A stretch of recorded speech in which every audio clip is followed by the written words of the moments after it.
एक बार फिर से आप सभी का स्वागत है। हम अध्ययन कर रहे हैं नीति वचन की पुस्तक का और अब समय है कि हम उसके दूसरे अध्याय पहले वचन से आगे का अध्ययन करें। मेरे प्यारे बहनों, इस दूसरे अध्याय में सुलेमान ने बुद्धि के जो नैतिक लाभ हैं, जो मॉरल जो उसके लाभ हैं, उसके विषय में यहाँ पर बताया है कि यदि हम बुद्धि को मांगेंगे, यदि हम बुद्धि को अपने जीवन में ग्रहण करेंगे, परमेश्वर के भय को अपने जीवन में ग्रहण करेंगे, तो हमें बहुतायत के जो नैतिक लाभ हैं हमारे आत्मिक जीवन को जीने के लिए वो हमें प्राप्त होंगे। यहाँ पहले वचन से जो राजा सुलेमान है वो लिखते हैं कि हे मेरे पुत्र, यदि तू मेरे वचन ग्रहण करे और मेरी आज्ञाओं को अपने हृदय में रख छोड़े और बुद्धि की बात ध्यान से सुने और समझ की बात मन लगाकर सोचे और प्रवीणता और समझ के लिए अति यत्न से पुकारे और उसको चांदी के समान ढूंढे और गुप्त धन के समान उसकी खोज में लगा रहे, तो तू यहोवा के भय को समझेगा और परमेश्वर का ज्ञान तुझे प्राप्त होगा। और क्योंकि बुद्धि यहोवा ही देता है, ज्ञान की समझ की सब बातें उसी के मुंह से निकलती हैं। वह सीधे लोगों के लिए खरी बुद्धि रख छोड़ता है, जो खराई से चलते हैं वह उनके लिए ढाल ठहरता है। मेरे प्यारे बहनों, प्रभु यीशु मसीह कहते हैं कि मांगो तो मिले, मांगो तो दिया जाएगा, और ढूंढोगे तो पाओगे, और खटखटाओगे तो तुम्हारे लिए खोला जाएगा। तो यहां पर यही बात जो राजा सुलेमान है वो ये कह रहे हैं कि यदि तुम बड़े यत्न से उसे पुकारोगे, यदि तुम उसको ढूंढोगे, यदि उसको ढूंढना चाहोगे, तो वो अपने आप को, स्वयं को तुम पर अपने आप को प्रकट कर देगा, वो तुम्हें मिलेगा। जैसे हम जानते हैं कि बुद्धि की प्राप्ति कहां से है? परमेश्वर के भय से है। और सब बुद्धि और ज्ञान क्या है? प्रभु यीशु मसीह है। और हमें वो कौन देता है? वो पवित्र आत्मा हमें स्मरण कराता है। तो मेरे प्यारे बहनों, यदि हम अपने जीवन से बड़े यत्न के साथ अपनी पहली इच्छा के अनुसार यदि हम परमेश्वर से अच्छी वस्तुओं को मांगेंगे, तो निश्चित तौर पर वो हमें बुद्धि और ज्ञान से जो है भर देगा। याकूब कहते हैं यदि किसी को बुद्धि की घटी हो तो वह परमेश्वर से मांगे, परमेश्वर उसे बिना उलाहना दिए देगा। मेरे प्यारे भाई बहनों, बहुत सारे भाई बहन ऐसे हैं जो ये कहते हैं कि हमें ये बात समझ नहीं आती है या हमें वो बात समझ नहीं आती। तो हमें फर्स्ट प्रायोरिटी अपने जीवन में देखनी होगी। यदि हमारी धुन उस चीज के लिए है तो वो ऑटोमेटिकली वो हमें मिलेगी। हमारी जो प्रायोरिटी है, हमारी जो पुकार है, वो कभी खाली नहीं जाएगी। यदि किसी के लिए हम ललायित रहेंगे, यदि किसी के पीछे हम ये चाहेंगे, पड़ जाएंगे कि ये चीज मुझे चाहिए, तो निश्चित तौर पर परमेश्वर उससे स्वयं उससे देगा।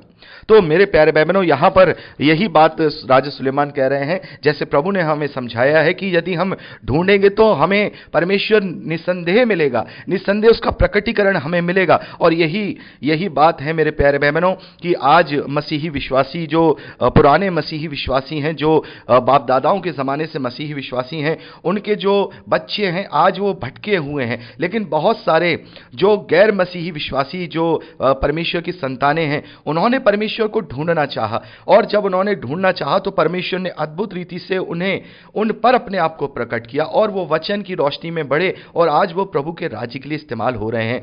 तो जरूरी है कि हम परमेश्वर को ढूंढें, और परमेश्वर को ढूंढेंगे तो निश्चित तौर पर हमें मिलेगा। बहुत बार ये सवाल उठता है, बहुत बार भाई बहन ये कहते हैं कि भाई उनकी क्या गलती है जिन्हें सुसमाचार नहीं सुनाया गया, उन्हें क्यों नरक में डाला जाएगा, और वो तो अपना अच्छा जीवन जी रहे थे और अच्छा जीवन जी के चले गए। लेकिन उन्होंने बुद्धिमानी से कार्य नहीं किया, उन्होंने बुद्धि को प्रिय नहीं जाना। क्योंकि हम पढ़ते हैं कि बुद्धिमानी वो है जो परमेश्वर का भय मानते हैं, जो परमेश्वर की अस्तित्व को समझते हैं। तो वो कहाँ उसका अस्तित्व को समझ रहे हैं? क्या वो उसकी महिमा को चौपायों को नहीं दे रहे हैं? क्या वो निरंतर गाय बैल इन सबको, पेड़ों को, नदियों को, पहाड़ों को, क्या परमेश्वर की महिमा को नहीं दे रहे हैं? क्या इतनी बुद्धि उनमें नहीं है? क्या उन्होंने परमेश्वर को ढूंढना चाहा? क्या केवल वही बात जो सुनी सुनाई बात है उस पर विश्वास करके अपने जीवन को जीते गए? यदि सही मायने में उनके अंदर परमेश्वर का भय होता, क्योंकि उनके अंदर परमेश्वर का भय नहीं है, उनके अंदर केवल अपनी मान्यताओं को जो उन्होंने सीखा है उसको पालन करने का केवल उनके अंदर कर्तव्य है। अगर वो परमेश्वर को ढूंढेंगे तो निस्संदेह परमेश्वर उन्हें मिलेगा।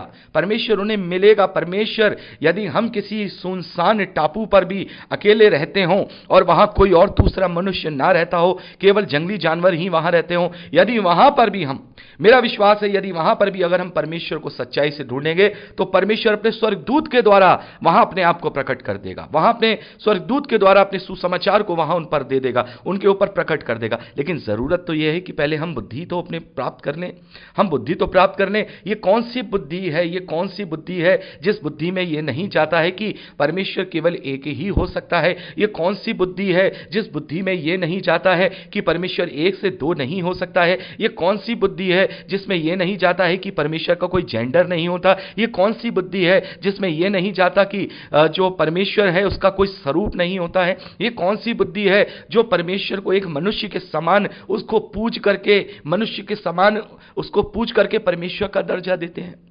ये कौन सी बुद्धि है?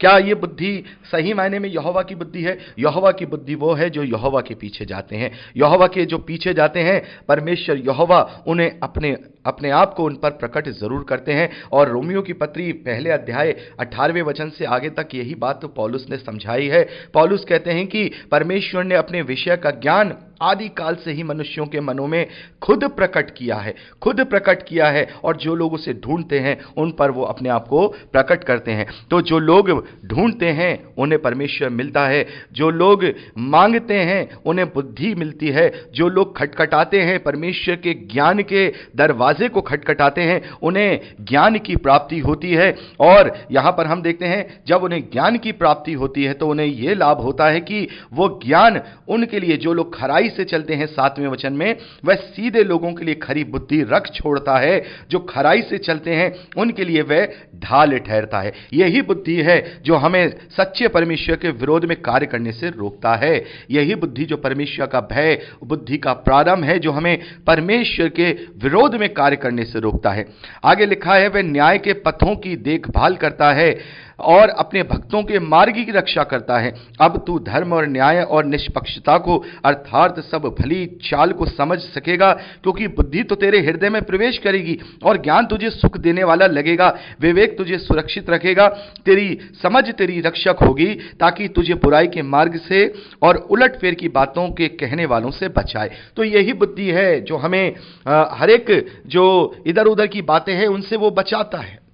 मेरे प्यारे बहनों, जब हम गलत संगति में जाने लगते हैं तो ये परमेश्वर का भय ही तो है कि हमें उस संगति से वो दूर कर देता है। यदि हम अपने आप को किसी व्यभिचार में फंसने की ओर अग्रसर होने लगते हैं या वहां फंसने की तरफ जाने लगते हैं तो यही बुद्धि परमेश्वर का भय ही तो है जो हमें वहां से जाने से रोकता है। यदि हम किसी की हत्या करने के लिए आगे जाने के लिए अग्रसर होते हैं तो यही बुद्धि परमेश्वर का भय ही तो है जो हमें वहां से जाने से रोकता है, उस कार्य को करने से रोकता है। तो बुद्धि ही सारी बातों का मूल है, परमेश्वर का भय सारी बातों का मूल है। अगर हम अपने जीवन के अंदर नाना प्रकार के दुखों में अगर हम पड़े हुए हैं तो यह बुद्धि ही तो है जो हमें सांत्वना देता है, हमें धीरज देता है कि परमेश्वर हमें सब विपत्तियों से निकालने वाला है। यह बुद्धि ही तो है जो ये बात समझाता है कि यहां का जीवन नाशवान है। यह बुद्धि ही तो है तो हमें हर प्रकार से हमें ढांढस देकर के आनंदित रखता है। तो ये हमारे बुद्धि के लाभ हैं जो हमारे जीवन में हमें दिखाई देते हैं। हमें निष्पक्षता और न्याय और धर्म के विषय में अच्छी समझ परमेश्वर के भय के द्वारा ही आती है। किसी के प्रति गलत न्याय करने के लिए अगर हम जा रहे हो तो परमेश्वर का भय हमें रोकता है, परमेश्वर की उपस्थिति हमें रोकती है, अंदर हमारे जो पवित्र आत्मा वास करता है वो हमें रोकता है। आगे देखिए लिखा है, जो खराई के मार्ग को छोड़ देते हैं ताकि अंधेरे मार्ग में चलें, जो बुराई करने से आनंदित होते हैं और दुष्ट जन की उलटफेर की बातों में मगन रहते हैं, जिनके चाल चलन टेढ़ी मेढ़ी और जिनके मार्ग बिगड़े हुए हैं। तब तू पराई स्त्री से भी बचेगा जो चिकनी चुपड़ी बातें बोलती हैं और अपनी जवानी की साथी को छोड़ देती और जो अपने परमेश्वर की वाचा को भूल जाती हैं। तो कितनी बड़ी बात यहां पर देखने को मिलती है कि वो लोग जो परमेश्वर का भय नहीं मानते हैं वो लोग बुराई से आनंदित रहते हैं और उनका जीवन नष्ट होता है। लेकिन यदि हम बुद्धि प्राप्त किए हुए लोग हैं, यदि हम परमेश्वर का भय मानने वाले लोग हैं तो हम उन बातों से भी बचेंगे। यानी यहां पराई स्त्री की बात जो हो रही है, जो पराई स्त्री से भी बचेंगे, यानी व्यभिचार से और गलत दृष्टि से भी बचेंगे। मेरे प्यारे भाई बहनों, हमें समझना होगा कि हमारा कोई अपना नहीं हो सकता है। बहुत बार हम देखते हैं कि जो परिवार में जो इस प्रकार से तलाक हो जाते हैं, अपनी पत्नी को छोड़ देते हैं, वो कैसे होते हैं? उसने अपने पति को छोड़ दिया, उसने अपनी पत्नी को छोड़ दिया और उन्होंने क्या किया? आपस में विवाह कर लिया, लेकिन वो एक दूसरे को धोखा दे रहे हैं। जब वो अपने पहले पति को छोड़ सकती है या वो अपनी पहली पत्नी को छोड़ सकता है तो क्या बुद्धि हमें इस बात को वहां नहीं सचेत करेगा कि ये जब उसकी नहीं हुई जिसने अपने साथी को छोड़ दिया तो हमारी क्या होगी, या ये उसका नहीं हुआ जिसने अपनी पहली पत्नी को अपने साथी को छोड़ दिया तो ये हमारा क्या होगा। यही तो बुद्धि सिखाता है कि जो किसी का नहीं हुआ वो हमारा कैसे हो सकता है, हमारा तो केवल परमेश्वर ही हो सकता है। तो हमें ये बुद्धि की बातें, जो परमेश्वर का भय है, वो हमें ये सिखाता है, हमें ये सिखाता है। आगे लिखा है, उसका घर मृत्यु की ढलान पर और डगरे मरे हुओं के बीच पहुंचाती हैं। कौन? जो बुद्धि का, जो परमेश्वर का भय नहीं रखते। क्योंकि आज इस जीवन में वो बहुत अच्छी अच्छी बातें प्राप्त कर सकते हैं, शैतान के द्वारा बहुत ही अच्छी अच्छी बातों को अपने जीवन में, भौतिक सुख सुविधाओं को लेकर के आ सकते हैं, लेकिन अंततः उनको नष्ट ही होना है, चाहे कुछ भी हो जाए। मेरे प्यारे बहनों, बड़े बड़े तानाशाह, बड़े बड़े राजा महाराजे, बड़े बड़े जमींदार इस धरती पर आए और मिट्टी बन के चले गए, लेकिन अब उनका क्या हाल है? अब उनका क्या हाल है? वो अपने अपने उन जो उन्होंने बुद्धि का तिरस्कार किया था उसका फल, वहां प्रतिफल भोग रहे हैं। तो मेरे प्यारे बहनों, हमें बुद्धि को यानी परमेश्वर के भय को अपने जीवन में लेकर के चलना है। आगे लिखा है, जो उसके पास जाते हैं उनमें से कोई भी लौट कर नहीं आता, ना वे जीवन का मार्ग पाते हैं। किसके पास? बुराई के पास। मेरे प्यारे बहनों, यहां पर जो बुद्धि है वो परमेश्वर का भय है, और यहां पर जो मूर्खता है वो बुराई है, यानी अंधेरा जो शैतान है वो क्या है? वो मूर्खता है, क्योंकि वो मूर्खता ही तो कर रहा है। शैतान ने कौन सी अकलमंदी की बात की? क्या शैतान को नहीं पता कि मुझे इसी ने रचा है, लेकिन घमंड में आकर उसकी आंखें अंधी हो गई हैं और उन पावर्स को जो परमेश्वर ने ही उसे दी हैं उसके खिलाफ विद्रोह कर रहा है, उसी के खिलाफ विद्रोह कर रहा है। जैसे हम देखें कि किसी ने अगर एक रोबोट बनाया और वो रोबोट को सारी पावर्स उसने दे दी, अब वो रोबोट उसको ही क्या कर रहा है? मारने के लिए पीछे पीछे भाग रहा है। तो ये विद्रोह उसने किया है, ये विद्रोह शैतान ने किया है। तो उसने वो बुद्धि का काम नहीं किया, वो उसने मूर्खता का काम किया है। क्योंकि जो बना सकता है वो मिटा भी सकता है, जो बना सकता है वो मिटा भी सकता है, भले ही उसमें बहुत पावर सी क्यों ना दी हो। तो वो जो बनाने वाला है वो मिटा भी सकता है। ये बुद्धि अगर उसके अंदर होती तो कभी भी वो परमेश्वर के विरोध में नहीं आता। तो मूर्खता क्या है? बुराई की ओर जाना। और बुद्धिमानी क्या है? परमेश्वर का भय मानना। आगे लिखा है, तू भले मनुष्यों के मार्ग में चल और धर्मियों के पथ को पकड़े रहे, क्योंकि धर्मी लोग देश में बसे रहेंगे और खरे लोग ही उसमें बने रहेंगे। दुष्ट लोग देश से नष्ट होंगे और विश्वासघाती उसमें से उखाड़े जाएंगे। तो मेरे प्यारे भाई बहनों, ये सारी नीति वचन की बातें आज हम जो पढ़ रहे हैं, तो आप में से बहुत सारे भाई बहनों को लग रहा होगा कि हमें तो प्रभु की वो महान आज्ञाएं, वो बुद्धि और ज्ञान प्राप्त हो चुका है जिसके द्वारा हम इन चीजों से बहुत ऊपर उठ चुके हैं। लेकिन फिर भी आज लोग नीति वचन को पढ़ के, नीति वचन की बात को पढ़ करके अपने जीवन में अपने चाल चलन को देखने की कोशिश करते हैं। ये हमारे लिए शिक्षाएं तो हो सकती हैं, लेकिन हमारे लिए सर्वोपरि ज्ञान प्रभु यीशु मसीह का है, और वो ज्ञान जो प्रभु ने हमें दिया है उससे बढ़कर और कोई ज्ञान नहीं हो सकता। लेकिन ये सारी बातें हमें उस वक्त जरूरी हो जाती हैं जब हम शैतान के चंगुल में फंसने वाले होते हैं, तब ये नीति वचन की बातें हमें दृढ़ कर सकती हैं। परमेश्वर का भय हमें याद दिला करके हम अपने आप को दृढ़ कर सकते हैं। और बहुत ही स्पेशल हो जाता है जब हम किसी गैर जो मसीही विश्वासी से प्रचार करते हैं, बुद्धि का और ज्ञान की जब बातें करते हैं, तो ये जो वचन है हमारे लिए काफी लाभदायक हो जाते हैं, काफी लाभकारी हो जाते हैं।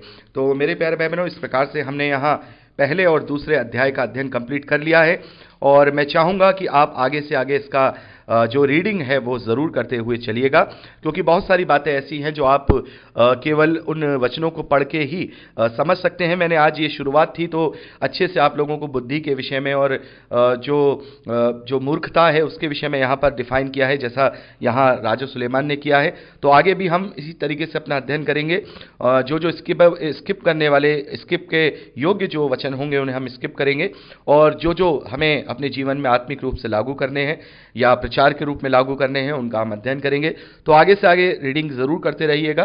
प्रभु आप सबको बहुत की आशीष दे, अपने वचन में दृढ़ करे। यीशु के सामर्थ्य और पवित्र नाम में आमीन। Praise the Lord. जय मसीह की। खुश रहिए।